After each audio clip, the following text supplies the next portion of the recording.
Anne Lehellé, équipe de France de voile olympique. Joël Soltin, joueur emblématique du 51 volley. Et Florence Masnada, double médaillée olympique en ski.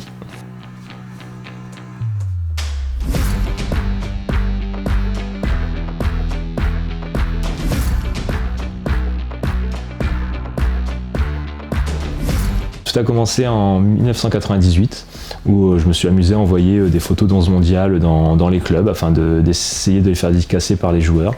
Et au bout de 6 jours, j'ai eu la chance de recevoir la photo dédicacée de Frédéric Déhu. Depuis des années, je me suis aussi intéressé à tout ce qui se faisait à côté. Et donc je recherche aussi bien des sportifs footballeurs que des joueurs de rink hockey dernièrement, que des nageurs, des skieurs.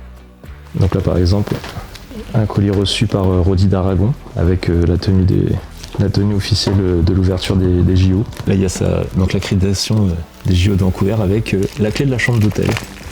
Voilà, il était reparti avec. Le casque est arrivé il y a 2 jours. Voilà, ça peut mettre 1 an ou 2 ans avant que les choses se fassent, mais le plus important reste la finalité et que les sportifs en question puissent laisser leur empreinte dans mon petit musée. Voilà.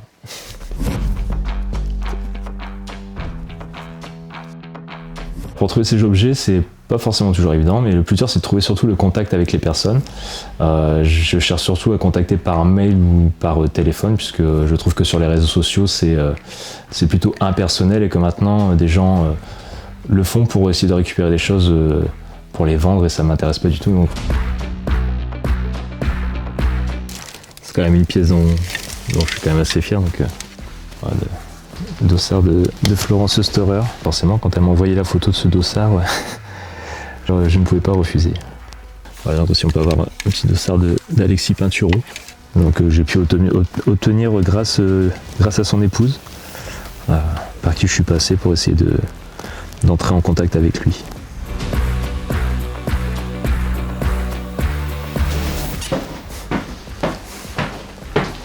Salut, ça va à la forme? Et toi? Bah écoute, nickel, ça va. Alors voilà, je t'apporte une affiche super. avec mon nom. Merci, c'est cool, c'est gentil à toi. Bah écoute, je vais te la faire dédicacer, ça tombe bien. Hop, bien, j'ai prévu le marqueur. Pas de soucis.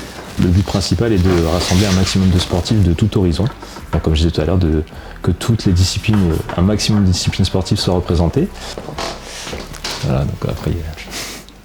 De tout, c'est incroyable, c'est beau des passionnés comme ça. Surtout nous dans notre sport, on n'est pas très médiatisé et on a du mal à se faire bien connaître. Donc c'est heureusement qu'il y a des gens comme ça. Ça fait plaisir.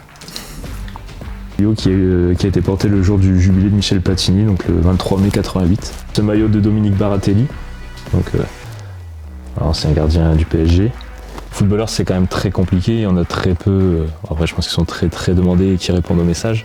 Mais les anciens sportifs, j'aime parce qu'à la fois, déjà leur carrière elle est faite et puis il y a des valeurs qui me sont chères et dans lesquelles je me retrouve un peu. Voilà, par exemple, là aussi, donc ça c'est le maillot de Sophie Yobé, on peut voir, et qui est la recordman de sélection en hockey sur gazon.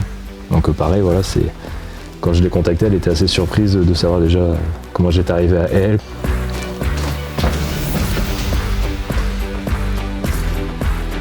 J'ai encore beaucoup de choses à ranger, mais je manque de place. Alors pour l'instant, on essaie de stocker un petit peu.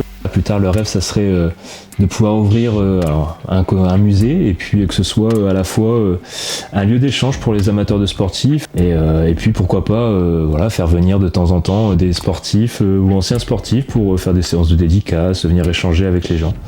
Mais voilà, pour l'instant, c'est du domaine du rêve. Après, dans le rêve, je pense réalisable, il y a la venue de Rudy Gobert, ça serait top. Si jamais j'avais l'occasion de le faire venir même 5 minutes pour prendre une petite pause, ça serait top, ça serait le rêve.